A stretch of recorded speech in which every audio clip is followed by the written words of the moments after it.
To test for the effect of antibiotics or some disinfectants, we will use disc diffusion method.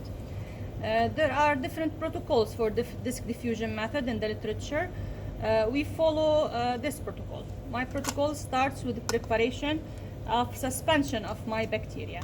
So B is for bacillus. This test tube contains nothing but some saline. I will put 2 full loops of bacillus inside it.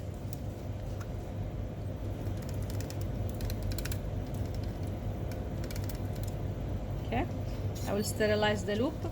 I will shake this test tube nicely, and I will put it later on in the incubator at 37 degrees Celsius for 10 minutes.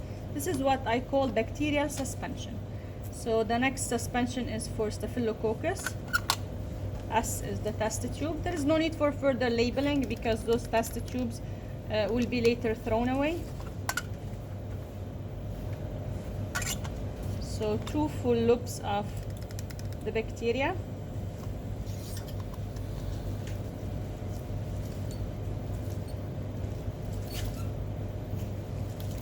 And the tube will be incubated at 37 for 10 minutes.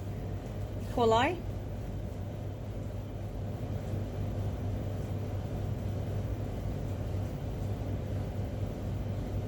We need to try to make sure that we have enough bacteria in the test tube in order to make a nice coverage later on. Another full loop, and the test tubes will be taken to the incubator.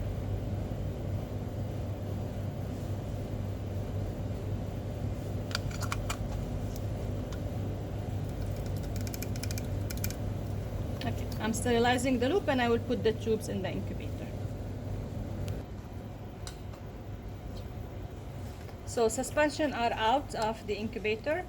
I have inoculated all the plates. I will show you how to inoculate. This is the suspension of bacillus.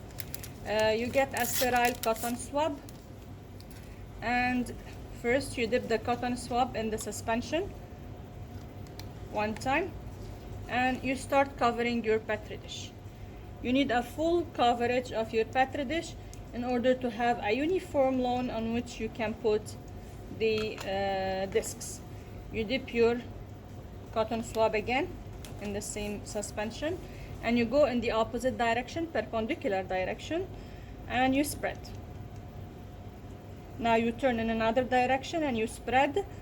No need to dip again. You are just distributing uniformly the amount of bacteria that you have inserted on this petri dish all over the place. Then the cotton swab goes directly to the hazardous waste together with the suspension. This was done for all the petri dishes. For bacillus, this petri dish is for antibiotics. For antibiotics, no need to label. The discs of antibiotics themselves are labeled. This antibiotic is cefazolin. Cefazolin has the symbol KZ. I will take the disc and put it on the inoculated petri dish, and then the second disc that I will put is penicillin. Penicillin labeled P. We take it with a sterile forceps. I'm fighting with the disc. Okay. And insert it far away from my first disc so I can observe later on the inhibition zones. For the antiseptics effect, I'll check the effect of Dettol and Clorox in percentages: 100%, 17%, and 10%. For this purpose, I use autoclaved filter paper discs, and I have already put my discs inside the solution. So this is 100% Dettol, D 100%. This is 70% Dettol.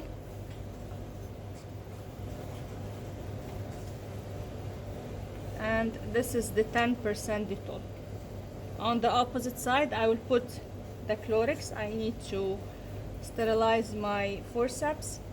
And then this is 100% Clorox. Oops, these are 2 discs. And then 70% Clorox. And then 10% Clorox. We cover back and we incubate all Petri dishes upside down. The same process was done for Staphylococcus. There's the other Petri dish.